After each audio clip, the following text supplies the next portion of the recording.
దేవుని వాక్యాన్ని చూద్దాం. యోహాను శుభవార్త 12వ అధ్యాయం మొదటి వచనం చదువుకుందామా? యోహాను శుభవార్త 12వ అధ్యాయం మొదటి వచనం. ఆ, ఆ, ఉమ్, ఉమ్. చాలు. చిన్న ప్రార్థన, అలాగే కళ్ళు మూసుకునండి. సర్వోన్నతుడైన మా ప్రభువా, నీకు వందనములు. ఈ స్థలము మీది, సమయము మీరిచ్చింది, సమస్తం మీ వశంలో ఉన్నది.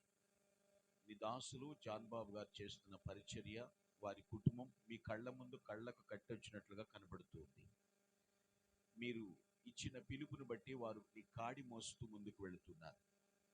ఇక్కడికి చేరి వచ్చిన వారందరితోనూ, నాతోనూ మీరు మాట్లాడండి.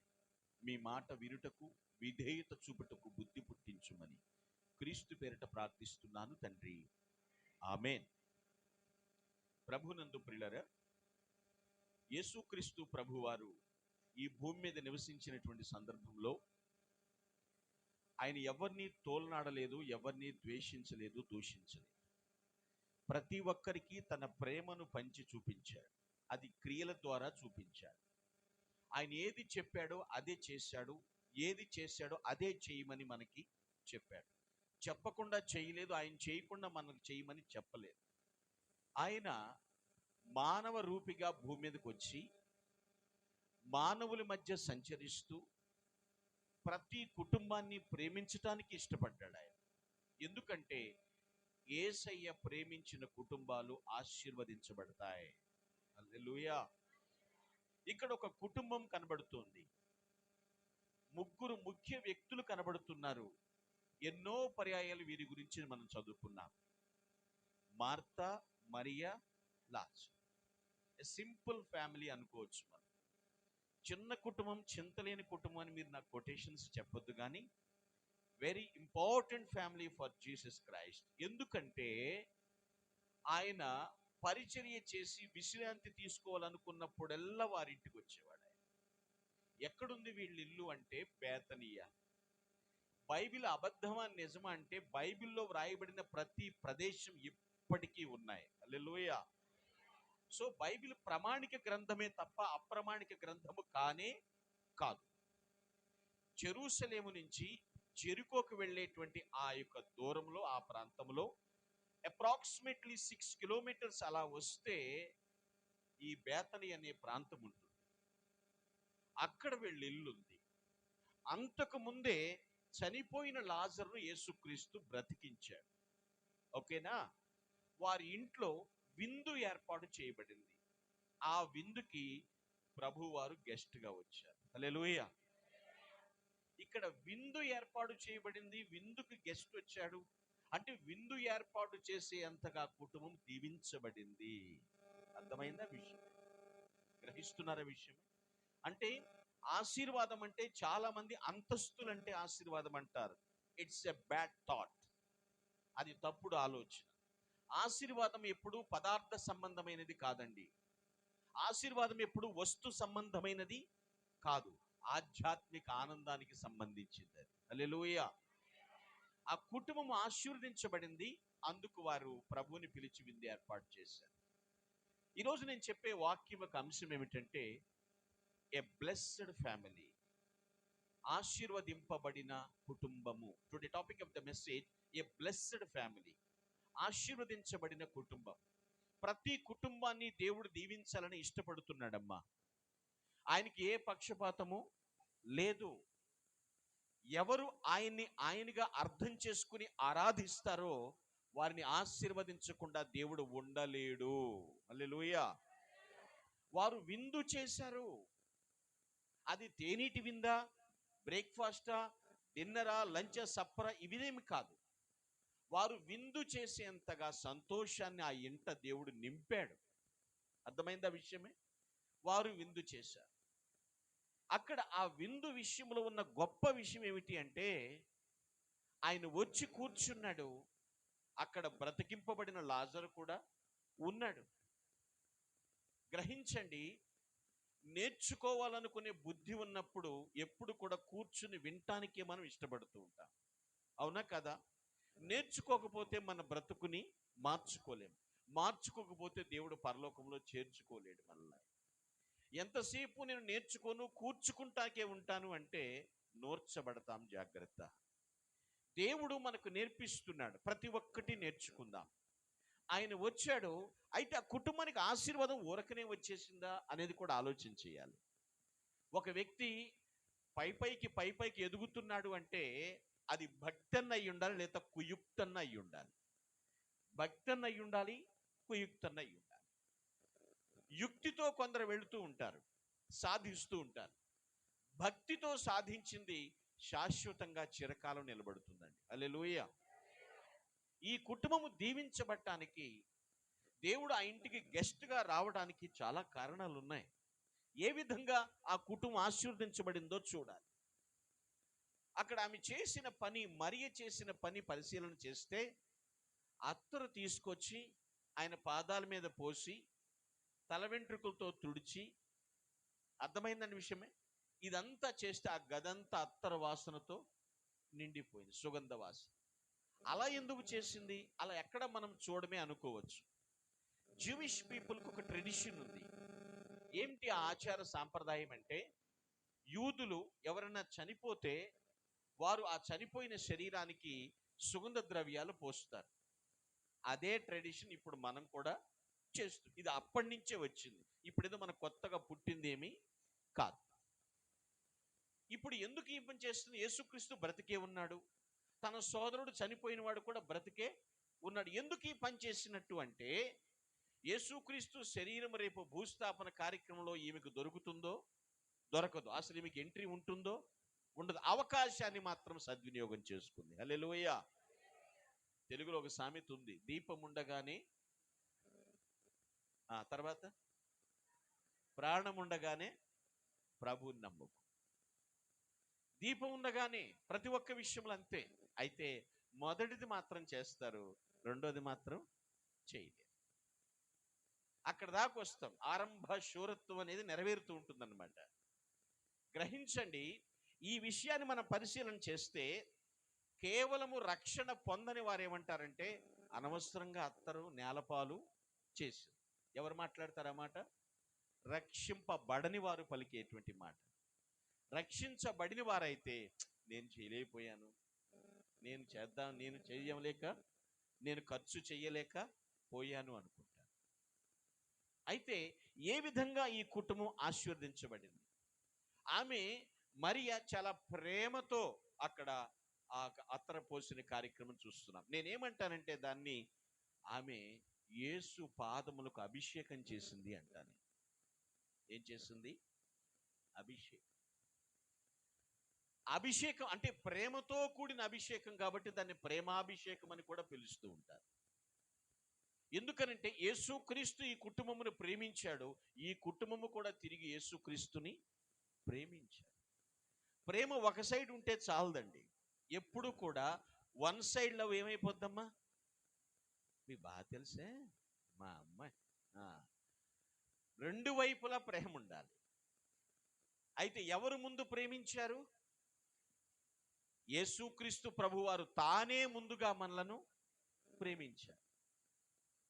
ప్రేమించి ప్రేమకు గుర్తుగా ఏమిచ్చారు?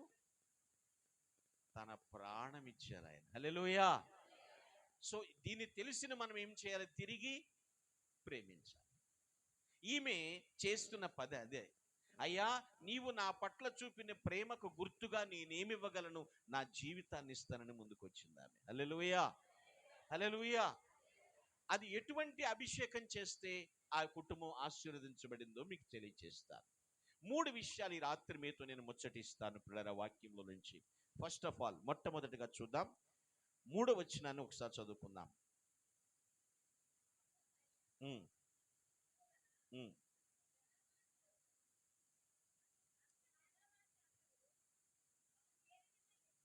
చాలమ్మా. మిక్కిలి విలువగల అచ్చ జటామాంసి అత్తరు. మిక్కిలి విలువగల అచ్చ జటామాంసి అత్తరు. మన కుటుంబములు ఆశీర్వదించబడాలి అంటే గుర్తుపెట్టుకోండి, ఈ కుటుంబం ఎలా ఆశీర్వదించబడింది అంటే, first of all by a costly anointing. By a costly anointing. మిక్కిలి విలువైన అభిషేకం చేసిందండి ఆమె. అందుకే ఆ కుటుంబం ఆశీర్వదించబడింది. మిక్కిలి విలువైన అభిషేకం. చాలా గుర్తుపెట్టుకోండి, విలువైన అనలేదు అక్కడ. దాన్ని ఎలా రాశారు? విలువైన అంటేనే సరిపోద్ది కదండి, విశేషణం అవసరం లేదు, దానికి ఎడ్జెక్టివ్ అవసరం లేదు.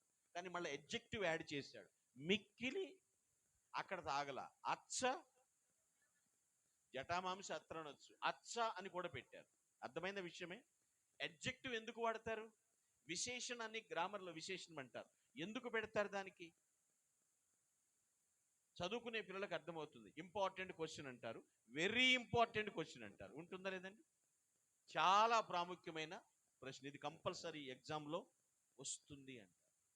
ఇక్కడ మిక్కిలి విలువైన అచ్చ జటామాంసి అంటారు. మన కుటుంబములు దీవించబడాలి అంటే మనకేది మిక్కిలి విలువైందో అది దేవునికి అంకితం చేయాలి. ప్రైజ్ ది లార్డ్, హల్లెలూయా. నేను దేన్ని ఎక్కువగా అతిగా ప్రేమిస్తున్నానది దేవునికి అంకితం చేస్తేనే మనం దీవించబడతాం. నా లైఫ్లో నాకు అనిపించింది, నా జీవితము దేవునికి విలువైంది. దేవునికి జీవితం ఇచ్చేసి, ఏదో తులం బంగారం ఇచ్చో, కిలో మాంసం ఇచ్చో దేవుని సన్నిధిలో బాకీ తీర్చేసుకునే జీవితాలు కావి మనవి.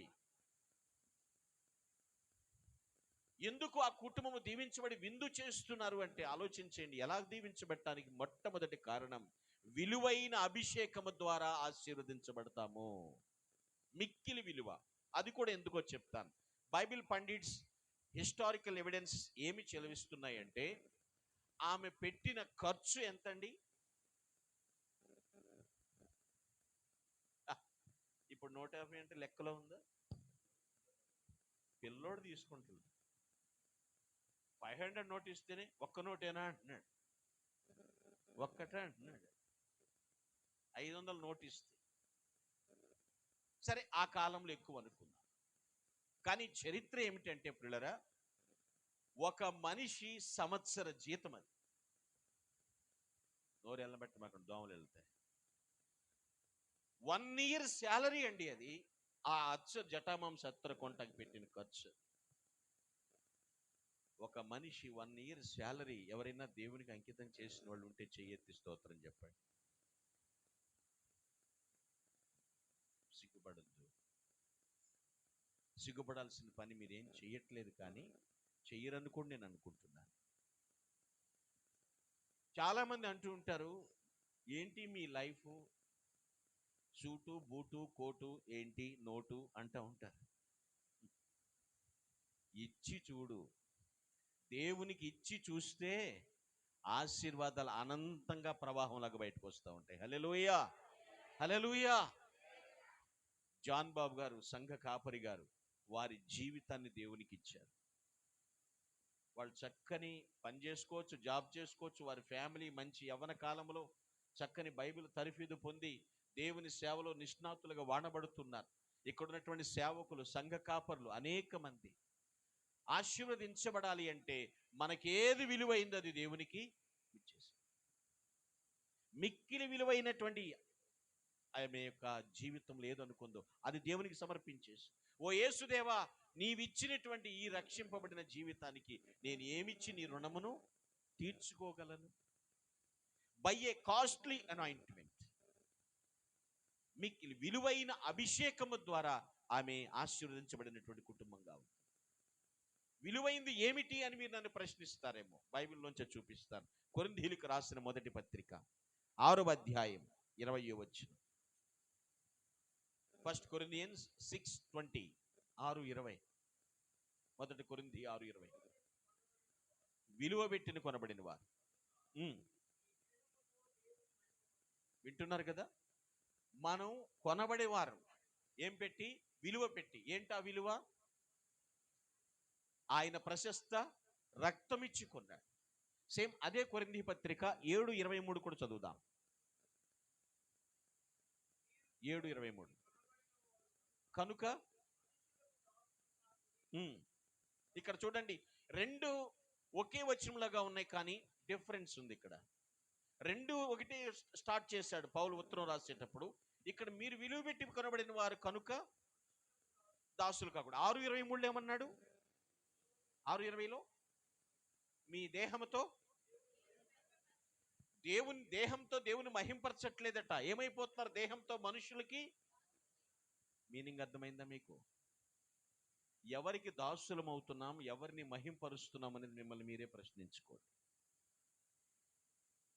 విలువైనది ఈ జీవితం, వ్యర్థపరిచేస్తున్నాం. పిల్లలు ఆలోచించాలి. ఈ విలువైన జీవితాన్ని అతి విలువైనటువంటి అతి పరిశుద్ధునికి అంకితం చేస్తే అనంతమైన ఆశీర్వాదాలు సొంతం చేసుకుంటాం. హల్లెలూయా, హల్లెలూయా. ఆ బేతనీయులోనేటువంటి మేరీ కుటుంబము బ్లెస్ అవ్వడానికి మొట్టమొదటి కారణం ఏమిటంటే బై ఎ కాస్ట్లీ అనాయింటింగ్. మిక్కిలి విలువైనటువంటి అభిషేకము చేశారు వాళ్ళు. మన జీవితం విలువైనది, గుర్తుపెట్టుకోండి విషయాన్ని. తుచ్చమైనటువంటి వాటి కోసం ఈ దేహాన్ని అప్పగించకూడదు. విలువలేని వాటి దగ్గర విలువైన విషయాలన్నింటినీ నేను ఎందుకు ఈ మాట చెప్తున్నాను గుర్తుపెట్టుకోండి. అయితే ఏంటండి విలువైనవి మా జీవితంలో? ఇంత చెప్పినా మాకు అర్థం కావట్లేదు అంటే దీన్ని మిమ్మల్ని మీకు ఇంకా డిస్క్రైబ్ చేస్తా, ఎక్స్ప్లెయిన్ చేస్తాను. దీనిలో మళ్ళీ 4 సబ్ పాయింట్స్ చెప్తాను. ఏమిటి మిక్కిలి విలువైనవి ఏమిటంటే, first of all number 1 our time. Our time, మన సమయం చాలా విలువైనది. సమయం చాలా విలువైనది. మీరు నేను కష్టపడి 24 గంటలు కొనుక్కోలా, డబ్బులు పెట్టి కొన్నామండి. దేవుడు 24 గంటలు ఒక రోజుకంటూ ఇచ్చాడు. దానిలో ఎంత టైం దేవునికి ఇస్తున్నాం? ఎంత టైం దేవుని మహింపరుస్తున్నాం? ఎంత టైం మనుషులకు దాసులుగా బ్రతుకుతున్నాం? చెక్ చేసుకుందాం. మన అంతరాత్మ తెలుసు. 24 గంటల్లో ఎన్ని గంటలు పడుకుంటున్నాం, ఎన్ని గంటలు పని చేసుకుంటున్నాం, ఎన్ని గంటలు ప్రభుకి ఇస్తున్నాం మనం? ఆశీర్వాదాలు ఎలా వస్తాయండి? ఏ విధంగా దొర్లుకుంటూ వస్తాయండి? నడమంత్రపు సిరి అనే ఒక పదం ఉంది. మధ్యలోనే వస్తుందట. అది మధ్యలో ఎప్పుడు రాలిపోతుందో తెలియదు. అది స్థిరమైంది కాదు. ప్రభు ఏం చెప్తున్నాడంటే, నాతో ఎంత సమయాన్ని మీరు గడుపుతున్నారు నా పాదాల చెంత? ప్రభు పాద పద్మముల చెంత ఎంతసేపు మనము ప్రాకులాడగలుగుతున్నాం? మనుషుల్ని ప్రాకులాడటానికి ఇష్టపడిపోతున్నాం. నేను మనుషులతో స్నేహం చేయొద్దని నేను చెప్పలేదు, మనుషులతో మాట్లాడొద్దు, ఊరికి చివరిగా ఇల్లేసుకోమని నేను చెప్పట్లేదండి. 24 గంటలు ఇచ్చినటువంటి దేవునికి మనం ఎంత సమయాన్ని ఇవ్వగలుగుతున్నాం? Your time is most important. సమయాన్ని వెచ్చించాలి. ఏంటండి దేవుని దగ్గర వెచ్చించటం అంటే? ఆయనతో మాట్లాడాలి, ప్రార్థించాలి, ఆయన మాటలు వినాలి, అనగా వాక్యాన్ని చదవాలి, ఆయనతో కలిసి నువ్వు సహవాసము చెయ్యాలి. ఇదే ఆయనకి ఇవ్వడం సమయం అంటే పిల్లరా. ఎందుకంటే ఎప్పుడైతే ఆ వాక్యం చదువుతావో ఆయన ఏంటో నీకు అర్థమవుతాడు. ఎప్పుడైతే నువ్వు ఆయనతో మాట్లాడతావో నీ సమస్య ఏమిటో ఆయనకు అర్థమవుతుంది. గ్రహిస్తాడా లేదండి? ఆయన సర్వాంతర్యామి కావచ్చు, కానీ మనం మాట్లాడాలి కదా, సమయం ఇవ్వాలి కదండి. Your time is precious, very precious. నీ సమయం చాలా విలువైంది. నేను మరలా చెప్తాను, ఈరోజు ఇక్కడ మాట్లాడగలుగుతున్నాం, రేపు ఉంటామో లేదో మనకి తెలియదు. గ్యారంటీ లేదు, షూరిటీ లేదండి. ఉన్న సమయాన్ని సద్వినియోగం చేసుకోవాలి. సమయమును పోనీయక సద్వినియోగం చేసుకోవాలి. అజ్ఞానుల వలె కాక జ్ఞానుల వలె నడుచుకున్నట్లు. మనం అజ్ఞానులం కాదు కదా, వాక్య జ్ఞానం ఉంది కదా మనకి. దైవజనులు బోధిస్తూ ఉన్నారు కదా, ఎప్పటికప్పుడు షైనింగ్ అవ్వాలి కదా, స్ట్రెంగ్తన్ అవ్వాలి కదా. మనం మంచిదో చెడుదో మనకు తెలుసు కదా, వివేచన ఉంది కదా. దేవునితో సమయాన్ని గడపగలుగుతున్నామా? గ్రీక్ బైబిల్లో ఉంటుంది, దాని తెలుగు మీనింగ్ ఉంటుంది, డోంట్ రిడీమ్ ద టైమ్ అని రాసి ఉంటుంది. సమయమును పోనీయక అన్న దగ్గర మూల భాష బైబిల్లో డోంట్ రిడీమ్ ద టైం, గట్టిగా పట్టుకో సమయాన్ని అంటాడు. ఈరోజు పోతే మరలా రాదు. 40 ఏళ్ళు వచ్చినాడు అనుకుంటాడట, 10 ఏళ్ల వయసులోనే బాగుంది, పరుగులు ఎత్తేవాడు, గోళ్ళాడేవాడిని అంటారు. వస్తుందా 10 ఏళ్ల వయసు? వస్తుందండి? ఒక కుర్రోడు అద్దం చూసుకుని పాడైపోయా, పూర్తిగా గ్లామర్ పోయింది. వీడికి గ్లామరే లేదు, ఇక గ్లామర్ పోయిన దినాలు రావు. అందుకే చెప్తారు time is very precious, don't redeem the time. నీ సమయాన్ని దేవునికి అంకితం చేయి. ఎందుకంటే అది విలువైంది, నువ్వు కొనుక్కోలేదు, నీ సొంతది కాదు, ఆయన ఇచ్చాడు. ఆయన పాదాల దగ్గర గడుపు. Secondly, your treasure, your treasure, నీ సంపద, అది ఎవరిచ్చిందండి? నెలకు 2 lakhs సంపాదించవచ్చు, నెలకు 2 లక్షలు సంపాదించవచ్చు. ఎవరిచ్చారండి? అది దేవుడిచ్చాడు. నా స్వశక్తి అని ఎవరన్నా చెప్పగలరా? నా జ్ఞానం అని చెప్పగలరండి?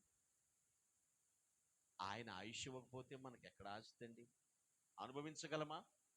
నా ప్రాణమా తినుము త్రాగుము సుఖించుము, తరములకు సరిపడా సంపాదించానన్నాడు ధనవంతుడు. ఏమన్నాడు దేవుడు? మహారాజశ్రీ అన్నాడా? ఏమండి? మహారాజశ్రీ, బ్రహ్మశ్రీ, వేదమూర్తులని ఇలాంటి ఓడింగ్స్ బిరుదులేం వాడలేదు. వెర్రివాడ, అంత సంపాదిస్తేమంటున్నాడు, వెర్రివాడ, ఈ రాత్రే నీ ప్రాణమును తీసుకో. ఆస్తి అంటే అసహ్యమో, డబ్బు అంటే వెగటో అయ్యి మాటలు చెప్పట్లేదండి. నీకిచ్చినటువంటి సంపదలో దేవునికి ఎంతవరకు మనం ఖర్చు చేయగలుగుతున్నాం? అది ప్రశ్నించుకో. మనిషికి ఇల్లు ఉండాలి, ఇల్లు ఉండొద్దని నేను చెప్పలేదు. తినటానికి కారు ఉంచుకో, తప్పులేదు. తినటానికి తిండి ఉంచుకో, తప్పులేదు. ఇంకా దేవుడు నీకు ఇస్తున్నాడా? దేవుని రాజ్య నిర్మాణం కొరకు ఖర్చు చేయి, ఆశీర్వదించబడతావు. హల్లెలూయా, హల్లెలూయా. ఎందుకో తెలుసా? అంత ఇచ్చాడు, అన్ని సమయం కూడా నీకే ఇచ్చి, నువ్వు ఇస్తావా ఇవ్వా అని టెస్ట్ చేస్తున్నాడు. ఇస్తావా ఇవ్వా అని టెస్ట్ చేస్తా. అడిగితే మీరు ఇచ్చేదంటే ఎవరిని ఇస్తారు? అడగకుండా ఇచ్చేదే ఆశీర్వాదం. హల్లెలూయా. మా పాస్టర్ గారు అడుగుతాడని చూస్తున్నానండి. అడిగితే ఎంతని ఇస్తానండి. ఆయన అడగట్లేదని నేను ఇవ్వట్లేదు. ఇలాంటి వాళ్ళు కూడా ఉంటారండి. ఒక ఆవిడ చెప్తుంది, కానుక తెచ్చిందట, బొడ్లోనే పెట్టింది, మళ్ళీ తీసుకెళ్ళిపోతుంది. ఏంటంటే నన్ను అడగల మా పాస్టర్ గారు. అడుక్కునేవాడు అండి పాస్టర్ గారు అంటే. ఏమండి? ఉన్నత స్థానంలో నువ్వు నిలబడాలి అంటే ఉన్నతం దేవునికి ఇచ్చేయి. హల్లెలూయా, హల్లెలూయా. మిక్కిలి విలువైన అభిషేకం, యువర్ ట్రెజర్, నీ సంపద దేవునికి ఇవ్వాలి. మూడో విషయం ఏంటంటే యువర్ థింగ్స్, యువర్ థింగ్స్, నీ వస్తువులు. మాకు స్థిరాస్తి అంటే ఏమి లేదండి, అన్ని వస్తువులే ఉన్నాయండి. ఏమున్నాయండి? వస్తువులే ఉన్నాయి. అట్టగానే అంత పెద్ద గొప్ప గొప్ప వస్తువులు ఏమి లేవు కానండి, ఏదో చిన్న చితక పిన్న పరక అంటారు. మరి దేవుని సేవకు ఏది ఉపయోగపడితే అది విలువైంది, అది మనం దేవునికి ఇవ్వాలి. హల్లెలూయా, హల్లెలూయా. జాన్ బాబు గారి సేవా విధానం నాకు తెలియదు, కానీ పిల్లరా, జాన్ పీటర్ గారు చెప్పినటువంటి మాటలను బట్టి మరి వారి యొక్క బైబిల్ కాలేజ్ మెట్గా వారు పరిచయం అయ్యారు, సేవకు వచ్చారు, ఇక్కడ సేవ చేస్తున్నారు. జాన్ బాబు గారు, వారి సతీమణి, వారి ఫ్యామిలీ ఇక్కడే ఉన్నారు, మీ కళ్ళ ముందు కనబడుతూ ఉన్నారు. ఈ మందిరాన్ని కూడా మేము చూసాం. మనం తలుచుకుంటే ఇంతకన్నా గొప్ప చేయలేమా అండి? చప్పట్లు కూడా దేవుని స్తుతించండి ఒకసారి. హల్లెలూయా. దేవుడు, ఆయనకు అసాధ్యమైంది ఏది లేదండి, అన్నీ చేయగలడు. సంపద, థింగ్స్, వస్తువులు కూడా ఇవ్వచ్చు, ఏదున్నా తీసి ఇవ్వచ్చు, దాని విషయం తప్పేమీ కాదండి. ఆమె ఏం చేసింది? నెల జీతం ఇవ్వలేదు. కొంతమంది ఫస్ట్ మంత్ శాలరీ ప్రభు అంటారు, ఫస్ట్ డే శాలరీ మాత్రం ప్రభుకి ఇస్తారు. ఏదన్నా ఫస్ట్ అన్నాను కదండి, ఫస్ట్. నేను ఇంకో మాట చెప్తాను, బలవంతంగా అసలు దేవునికి ఇవ్వకూడదు. సణుక్కుంటూ కొనుక్కుంటా. ఆవిడ మిక్కిలి విలువైంది, అందరూ సణుగుతున్నారు, కొడుగుతున్నారు, ఈమంటుంది నాకు ఇష్టమైన పని నేను చేశానంట. హల్లెలూయా. ఇష్టమైంది, మిక్కిలి విలువ గల అభిషేకం అది. నేను ఒక దైవజనుడు చెప్పగా విన్నాను పిల్లరా. ఒక ఆమె చర్చికి ఒక ఫ్యాన్ ఇచ్చింది, 4 రెక్కల ఫ్యాన్ అండి. అయ్యగారు మీ నెత్తి మీదే తిరగాలందట. నా తల్లి నా మీద ఎంత ప్రేమ అన్నాడు. ఆ అమ్మాయి పేరు పారిజాతం, ఏ ఊరని అడగొద్దు, నేను చెప్పలేదు. బిగిచ్చారు, 4 రెక్కల మీద 4 పేర్లు, భర్త, భార్య, కొడుకు, కూతురు, 4 పేర్లు బిగిచ్చారు. స్విచ్ చేయొద్దు అంటుందంట. ఎందుకని అటు చెవట్లు కారిపోతా ప్రసంగించాలి తప్ప ఈయన స్విచ్ చేయకూడదు. మీ నెత్తి మీద ఉండాలంటే ఎందుక? మన పేర్లు అక్కడ లిఖించబడలేదా అమ్మా? అవునా కదమ్మా? మిక్కిలి విలువైంది అంటే ఇలాంటిది కాదు అర్థం. నీ జీవితంలో ఏది ప్రశస్తమైనది అది ప్రభువుకి అంకితం చేయాలి. Praise the Lord. Hallelujah, hallelujah. నేను చెప్పుకెళ్ళిపోతాను. థింగ్స్. నాలుగవది ఏమిటంటే యువర్ టాలెంట్స్. యువర్ టాలెంట్స్, నీ తలాంతులు, దేవుడు నీకు ఇచ్చిన తలాంతులు. అది పాట, ప్రార్థన, నడిపింప, సిద్ధపాట, పరిచర్య చేయటమా, ఏదైనా అది దేవుడు నీకు ఇచ్చిన వరం. It's a gift. అది ఎవరికి అంకితం చేయాలి? దేవునికి అంకితం చేయాలి. వెనకడక ఒక ఆయన ఉండేవారు, నా గొంతు పలానాయనికే అంకితం అన్నాడు. యేసయ్య పాట పాడనంటే పాడనన్నాడండి ఆయన. ఎట్టి పరిస్థితుల్లో నేను పాడనన్నాడండి. నా గొంతు పలానాయనికే అంకితం అన్నాడు. చివరికి ఆయన గొంతు క్యాన్సర్తో చనిపోయాడని విన్నాను నేను. స్వరము దేవుడు నీకు ఇచ్చాడు, ప్రభుని ఘనపరచు. ఇక్కడ మొన్న వచ్చేటప్పుడు మాట్లాడుతున్నారు సంఘ కాపరి గారు, గద్దర్ గారు మాట్లాడతారు, గద్దర్ గారు మాట్లాడతారు అంటున్నారు. ఆయన అలా ముద్రించి పడుకున్నారు పేరుని. ఆ కంఠంతో దేవుడిని ఏం చేస్తున్నాడండి? మహింపరుస్తున్నాడు. హల్లెలూయా. దేవుడు నీకు ఇచ్చిన మృదు మధురమైనటువంటి స్వరంతో మహోన్నతుని మహింపరచండి. ఏ టాలెంట్ ఉన్నా సరే దేవునికి వాడండి. టెక్నికల్గా నీకు తెలుసా, లేదా గైడెన్స్ ఇవ్వగలవా, కౌన్సిలింగ్ చేయగలవా, ఏది చేయగలిగిన అది దేవుడు నీకు ఇచ్చిన తలాంతు. అది విలువైందే. అది దేవునికి అంకితం చేస్తే నీ కుటుంబం ఆశీర్వదించబడుతుంది. హల్లెలూయా. మరలా చెప్తున్నాను, బలవంతంగా చేయకూడదు, ఏది కూడా ఇష్టపూర్వకంగా చేయాలి. మిక్కిలి విలువైనటువంటి అభిషేకం ఆమె చేసింది. దేవుడు చూపిన అమూల్యమైన ప్రేమకు ఇదే గొప్ప ఉదారవాదత్వం అన్నట్లుగా ఆ యొక్క విలువైనటువంటి అచ్చజటామాంసి అత్తరు అక్కడ పోసేసింది. ఎప్పుడైతే అక్కడ పోసిన ఆమె ఏమనుకుందండి, ఈ అత్తరు వాసన కన్నా యేసు దేహమే సువాసనగా ఉంది. హల్లెలూయా. పరిమళ సువాసన, పరిమళ సువాసన. ఎందుకు అంటే మనం విలువ పెట్టి కొనబడిన వారు, ప్రశస్త రక్తం. దేవుని మహిమపరచుడి. వెంటనే అదే పత్రికలు అంటాడు, మనుష్యులకు దాసులు కాదు. ఒక వ్యక్తి ఇద్దరు యజమానులకు దాసులుగా ఉండలేడు. లోకమా, లోక రక్షకుడా, గ్రహించాలి. సిన్నర్గా ఉండిపోతాడు. అదే సేవియర్ దగ్గరికి వస్తే సేవుడు పర్సన్గా వాడబడతాడు ఆయన. Praise the Lord. Hallelujah, hallelujah. లోకానికి దాసులు కాకూడదండి, లోక రక్షకునికి మనము ఆయన వారసులుగా మనం బ్రతుకుతాం. ఏ బ్లెస్డ్ ఫ్యామిలీ. ఆశీర్వదింపబడిన కుటుంబం అంటే ఇలా ఉంటుంది. ఎలా ఆ కుటుంబం ఆశీర్వదించబడిందంటే విలువైన అభిషేకము చేయుట ద్వారా. Hallelujah. First of all by a costly anointing. Costly anointing. రెండవ మూల విషయాన్ని, ముఖ్యమైన విషయం చెప్తాను. మరలా మూల వాక్యానికి రండి. యోహాను శుభవార్త 12వ అధ్యాయం 2వ వచనం.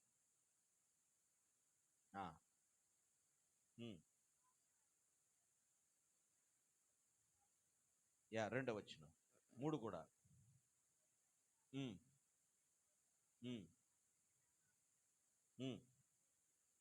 తీసుకుని చాలు. ఎక్కడ పూసింది? యేసు పాదములకు పూసింది. బేసిక్గా అనాయింటింగ్, అభిషేకం అంటే తలకు పోస్తారండి. అభిషేకం అంటే ఎక్కడ జరుగుద్ది చెప్పండి? ఇక్కడే పోస్తారు. అది తైలాభిషేకమా, లేదా నెయ్యాభిషేకమా, పాలాభిషేకమా, నీళ్ళాభిషేకమా, ఏదైనా ఎక్కడ పడుతుంది. కానీ ఇప్పుడు ఎక్కడ? రెండవది ఏమిటో తెలుసా అండి? తగ్గింపుతో కూడిన అభిషేకం చేయుట ద్వారా ఆశీర్వదించబడ్డారు. So secondly, by a crushed anointing. By a crushed anointing. Crushed means తగ్గించుకొనుట. ఈ పదాన్ని ఎక్కువ మనం ఎక్కడ చూస్తామంటే, ఒక మినరల్ వాటర్ బాటిల్ మనం వాడినప్పుడు దాని మీద రాస్తాడు, crush the bottle and after use అనే పదం వాడతారు. మీరు వాడేసిన తర్వాత ఏం చేయాలంటే ఆ బాటిల్ని గట్టిగా క్రష్, నలిపేసేసి డస్ట్బిన్లో వేసేయండి. అర్థమైన విషయమే. ఆ బాటిల్ మాట ఎందుకు తీసుకొచ్చానంటే, అది ఎంత నలిగిపోతుందో దేవుని సన్నిధిలో అంతగా తగ్గించుకోవాలి మనం. హల్లెలూయా, హల్లెలూయా. బై ఎ క్రష్డ్ అనాయింటింగ్, తగ్గింపుతో కూడిన అభిషేకం చేయుట ద్వారా ఈ కుటుంబం ఆశీర్వదించబడింది. తలకు పొయ్యలేదు, ఆయన పాదాల దగ్గర, అయ్యా నీవు నన్ను ఎంత హెచ్చించినా నేను నీ పాద దాసురాలినే, నేను ఇక్కడే ఉంటాను ప్రభు. పాదములకు పూసింది. దీనికి బెస్ట్ అండ్ రోల్ మోడల్ ఎవరు అంటే ఎగ్జాంపుల్ యేసుక్రీస్తు ప్రభువారే.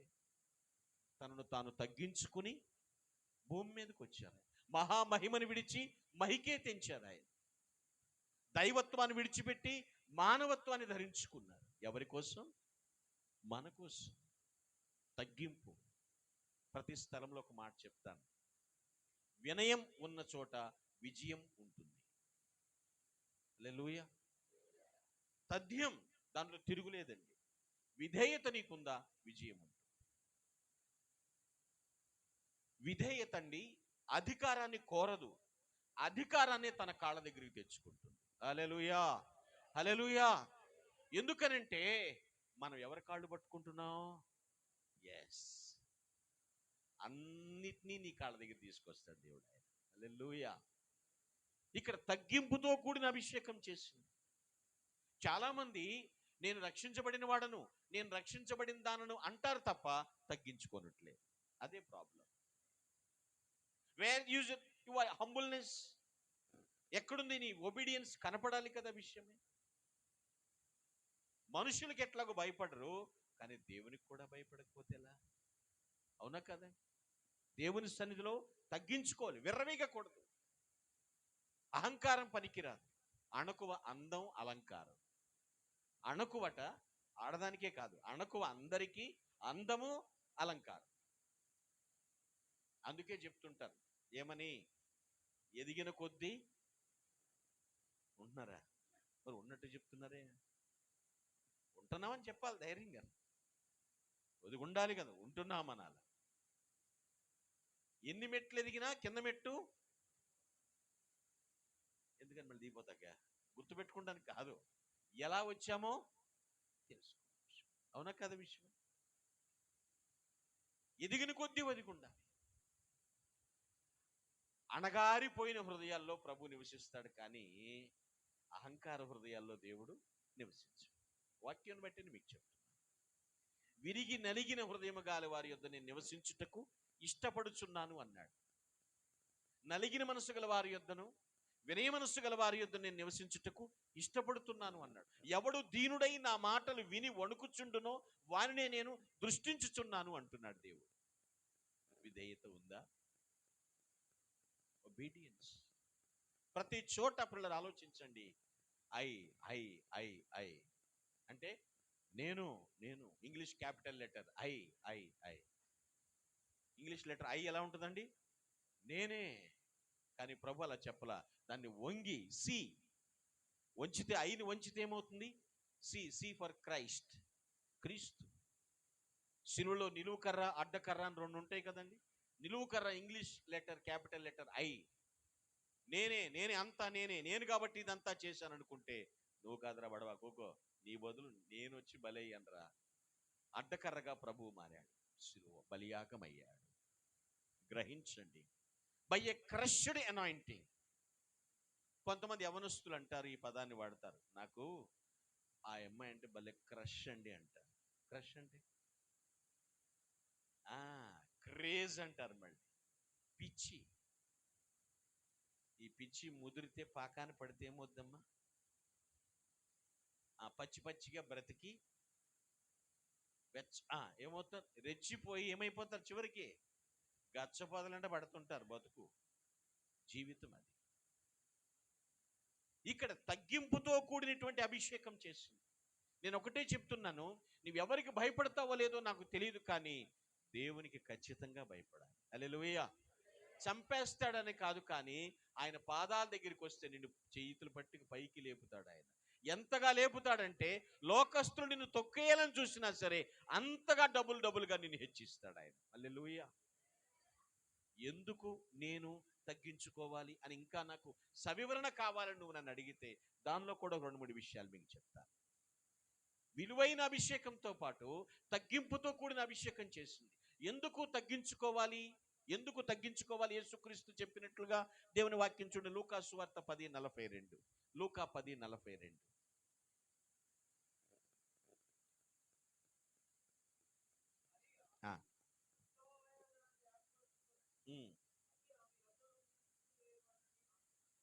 ఇక్కడ చూడండి, మరియ ఉత్తమమైన దాన్ని ఏర్పరచుకొనెను. అప్పుడు జరుగుతున్న పని ఏమిటో తెలుసా అండి? యేసు పాదముల యొద్ద మరియ కూర్చుని ఆయన బోధ వినుచుండెను అని రాశాడు. అక్కడ కూర్చుని బోధ వినటం అంటే ఏంటో తెలుసా అండి? ఆయనతో సహవాసము చేస్తూ. దేవునితో సహవాసం చేయాలంటే తగ్గించుకోవాలి. Why this is the obedience? ఎందుకు దీనికి కావాలి అంటే, first of all for the companionship. For the companionship. దేవునితో నువ్వు సహవాసం చేయాలంటే తగ్గించుకోవాల్సి, లేకపోతే ఆయన నీతో సహవాసం చేయదు. అవునా కదండి విషయం? ఎందుకు తగ్గించుకోవాలంటే ఆయన నీ కోసం తగ్గించుకుని నీ దగ్గరికి వచ్చాడు. వచ్చాడు రాలేదండి? వచ్చాడు కాబట్టి మనం కూడా తగ్గించుకోవద్దండి. అబ్రహాం ఇంటికి ప్రభు భోజనానికి వెళ్ళాడు. అబ్రహాం ఎదురెళ్ళాడా లేదా? ఎదురెళ్ళాడా? వచ్చినోడు వస్తాడు రాడేంటి, కొంపలకు రాలేడా అని చూడలేదు కదా? చూడలేదు కదమ్మా. అర్థమైందా? ఎదురెళ్ళి ఆహ్వానించు. ఎందమ్మా అంటే, మీ ఇంటికి మా ఇల్లు ఎంత దూరమో పెరుగుద్దా? బొబ్బిలి మించి వెళ్తే ఏమైనా తగ్గుద్దా? దూరం. ఆయన తగ్గించుకుని వచ్చాడు. మనం ఆయనతో స్నేహం చేయాలంటే మనం కూడా తగ్గించుకుని ఆయన. కొంతమంది ఫ్రెండ్షిప్స్ ఎలా చేస్తారంటే, నా తోటోడితో చేస్తే ఉందిరా, కొంచెం రిచ్ వాడితో చేయాలి. ఎవరితో చేయాలి? కొంచెం గొప్పవాడితో. ఆలోచన మంచిది, ఆచరణ ఉండాలిగా. ఆచరణ ఉండాలి వద్దండి? అందరికన్నా గొప్పోడు ఎవరయ్యా అంటే ప్రభువైన యేసుక్రీస్తు. హల్లెలూయా, హల్లెలూయా. మనం కావాలని, మనతో స్నేహం చెయ్యాలని మన దగ్గరికి దిగి వచ్చాడు ఆయన. చాలా మంది అర్థం చేసుకోలేకపోతున్నారు. అర్థం చేసుకోలేకే మన దేవుడు కాదులే, మనోడు కాదంటగా. మనోడు కాదు. మనోడైతే ఒకలాగుంటుంది, మళ్ళీ మనోడు కాకపోతే మరోలా ఉంటుంది. అవునా కదండి? ఎవడు రాడు మనోడు అంటారా అంటాడు. మనోడు అన్నప్పుడు కాసేస్తాడు. మనోడు కాబట్టి మనకు సంబంధం లేదంటే వాళ్ళు చూసుకుంటారు, వాళ్ళు భజన చేసుకుంటారు, ఇది వచ్చేస్తుంది. ఎందుకు తగ్గించుకోవాలంటే ఫర్ ద కంపానియన్షిప్. ఆయనతో స్నేహం సహవాసం చేయటం కొరకు తగ్గించుకోవాలి. రెండవ కారణం చెప్తాను. యోహాను 14:23. యోహాను 14:23 చదువుదామా? జాన్ 14:23.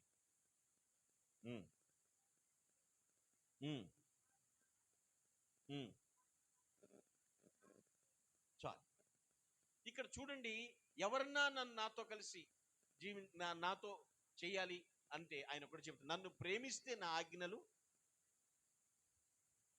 ప్రేమికులు చెప్పినట్టు చేస్తున్నారు లేదా? చేస్తున్నారు లేదా? మీరు ప్రేమికులు కారా? ఇది కావాలంటే తెచ్చిచ్చేస్తారంటే, అవసరం ఏదన్నా చేస్తారు. ఆయన ఆజ్ఞలు పాటించాలంటే ఖచ్చితంగా తగ్గించుకోవాలి. లేకపోతే మనం ఆ ప్రకారం స్నేహం దేవునితో చేయలేము. తగ్గింపు ఎందుకు అంటే ఆయన ఆజ్ఞలను పాటించాలి ఖచ్చితంగా. For the commandments. For the commandments. ఆయన ఆజ్ఞాపిస్తున్నాడు, ఇదిగో ఇలా ఉండు నాయన, ఇలా ఉండొద్దమ్మా అని చెప్తాడు. మన మంచికనే కదమ్మా. పాస్టర్ గారు ఇక్కడ నిలబడి మాట్లాడుతున్నప్పుడు ఎవరి క్షేమం కోరి మాట్లాడతారు చెప్పండి? అవునా కదా? అది ఆజ్ఞ. ఆజ్ఞ దీపం అని చెప్తుంది బైబిల్. ఏం చెప్పిందండి? దీపంలో కోరుకోవద్దండి. చీకటి ఎవరు కోరుకుంటారు? చీకటి పనులు చేసేవాళ్ళు కోరుకుంటారు. చీకట్లో సింధులాట అంటారే, సాతాను కార్యాలు. దీపం. దీపం ఏమిటి? ఆజ్ఞ. ఆజ్ఞ అనగా వాక్యం. ఆ వాక్యం ప్రకారం జీవిస్తే తగ్గింపు ఆటోమేటిక్గా మనకి వస్తుందా లేదండి? ఆయన ఆజ్ఞల కోసం మనం తగ్గించుకోవాలి, లోబర్చుకోవాలి. ఖచ్చితంగా మనం తను తగ్గించుకోవాలి. ఆజ్ఞలు తగ్గించుకోకపోతే ఆయన ఆజ్ఞలు మనము పాటించలేమండి. నేనేంటి అనకూడదు. ఎప్పుడు నేనే పాటి వాడను అనుకోవాలి, నేనే పాటి దానను అనుకోవాలి. అప్పుడే మనం ఆయన ఆజ్ఞలను పాటిస్తాం లేదా? ఇప్పుడు పలానా టైంకి రారా అంటాడు అనుకోండి ఫ్రెండ్, అదొక ఆజ్ఞ అనుకోండి. ఆడు చెప్తే వెళ్ళాలా అని ఎప్పుడు అంటారు? అంతే కదా? అవునా కదా విషయం? దేవుడు ఆజ్ఞాపిస్తున్నాడు, అది ప్రేమపూర్వకమైనటువంటి ఆజ్ఞ. సమయానికి రండి అంటాం చర్చికి. ఈరోజు సమయానికి వచ్చిన వాళ్ళు ఎంతమంది? బా, మీ అంత యథార్థవంతులు సంఘంకి ఎక్కడ చూడలేదమ్మా. అంటే చక్కగా ఒప్పుకుంటున్నారు, ఇదో ప్రాబ్లం. కొందరు ఒప్పుకోరు. ఆజ్ఞ దీపం అమ్మా. దేవుని ఆజ్ఞలు అందరూ పాటించలేరంట. ఎవరు తగ్గించుకుంటారో వారు పాటిస్తారు ఆజ్ఞ. ఆయన మనకి చేత కానీ చెయ్యలేని ఆజ్ఞలు ఏది ఇవ్వలేదమ్మా. అవునా కదా? వందల కొలది ఆజ్ఞలు ఉన్నాయి బైబిల్లో. ఏదో ఓల్డ్ టెస్టిమెంట్లో 10 కమాండ్మెంట్స్ అని ఉంటాయి, న్యూ టెస్టిమెంట్లో ఓన్లీ 2 కమాండ్మెంట్స్ అని ఉంటాయి. కానీ ప్రభు చెప్పింది రెండే రెండు. ఒకటి దేవునికి మానవునికి సంబంధించింది, మరొకటి మానవునికి సంబంధించింది. ఒకటి దేవునికి మానవునికి సంబంధించింది. ఏది? నీ పూర్ణ హృదయంతో, నీ పూర్ణాత్మతో, పూర్ణ మనసుతో దేవుణ్ణి ఆరాధించు. అది దేవునికి మానవునికి. నిన్ను వలె నీ పొరుగువాన్ని, మానవునికి సంబంధించి. మన చేతనయ్యేవే చెప్పాడు ఇప్పుడు ఆజ్ఞలు. అవి పాటించాలి అంటే మనం తగ్గించుకోవాలి, లేకపోతే చేయగలమండి? దేవుని మహాకృపలో చెప్తున్నాను ప్రియులారా, విమానంలోనూ ప్రయాణించగలను, ఎంతలోతు బురదలో కూడా వెళ్ళి బోధించగలను. కారణం ఏంటంటే ఆయన ఎంత ఇష్టం. హల్లెలూయా. తగ్గించుకోకపోతే పని చేయలేం. అవునా కదా? విషయమే. ఆయన ఒక్కటే అన్నాడు, తనను తాను తగ్గించుకుని వాడు హెచ్చించు. ఆయన హెచ్చించే వరకు ఆయన పాదాల దగ్గర వేచి ఉండాలి. వద్దండి, వేచి ఉండాలి. ఆయన ఆజ్ఞలు కైకొన్నాను. మూడవ కారణం దీనిలోనే చెప్తాను. యోహాను సువార్త 21:17-18. యోహాను సువార్త, gospel John chapter 21 verses 17 and 18. 17-18 వచ్చిన. యా,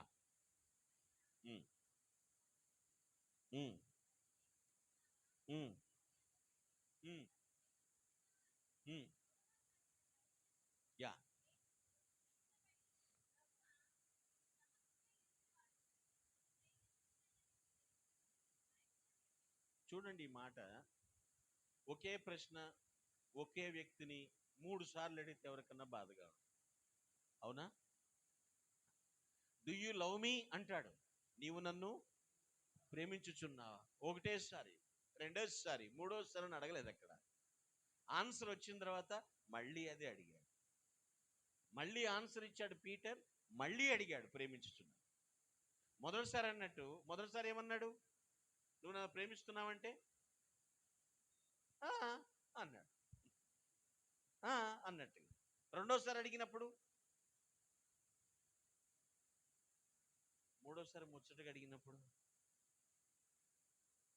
నీకే తెలుసు అయ్యా. ఏమన్నాడు? ఒక దైవజనుడు చెప్పాడు, ఒక ఆవిడ ఇలా ప్రార్థన చేస్తుంది, అయ్యా మా పాస్టర్ గారు ఈ కూటమి పెట్టారు, ఎందుకు పెట్టారో ఏమోనైనా నీకే తెలుసు అయ్యా. అంటే పాస్టర్ గారు కూటమి పెట్టి చేయకుండా పనులు ఏమైనా చేస్తున్నారా? లేదు కదా. ఎందుకు పెట్టారో ఈ ప్రత్యేక కూటమి నీకే తెలుసు అయ్యా, మాకు తెలియదు అయ్యా. ఆలోచన చేయండి. పేతురు 3 సార్లు అడిగినప్పుడు 3 డిఫరెంట్ ఆన్సర్స్ ఇస్తాడు. మూడోసారి అంటాడు, నీకే తెలుసు. అది అసలు రావాల్సిన ఫస్ట్ ప్రశ్న, జవాబు. నువ్వు ఎందుకని ఆదిమ సంఘ కాపరిగా పేతురుని అక్కడ దేవుడు ప్రిపేర్ చేస్తున్నాడు. హల్లెలూయా. అంటే కరెక్ట్ మినిస్ట్రీ చేయాలి అంటే తగ్గించుకోవాలి. Why the obedience or why the humbleness or why the crushing అంటే, thirdly for the correct ministry. సరి అయిన ఖచ్చితమైన పరిచయం చేయాలంటే ఏం చేయాలంటే పూర్తిగా తగ్గించుకుంటేనే చేయగలం. అందుకే 3 సార్లు అడుగుతాడు ప్రశ్న. గ్రహించండి పిల్లరా. అబ్బాయి ఇవన్నీ మాకు బిబ్లికల్గా ఇవన్నీ మాకు ఎప్పుడో తెలుసండి, కానీ ఏదన్నా కొంచెం స్పెషల్గా చెప్పండి అంటే, అది కూడా బైబిల్లోంచి వచ్చింది. ఏదన్నా బైబిల్లోంచి వచ్చింది. బైబిల్ లేకుండా ఏది పుట్టలేదు. ఆ మరియా తగ్గింపుతో కూడిన అభిషేకం చేసింది కాబట్టి ఆశీర్వదించబడింది. ఆశీర్వదించబడిందంటే అంత సామాన్యంగా జరిగిన విషయం ఆ కుటుంబం అంటే. సామెతల గ్రంథం ఒకసారి చూపిస్తాను, 22:4. Book of proverbs 22:4. సామెతలు 22:4.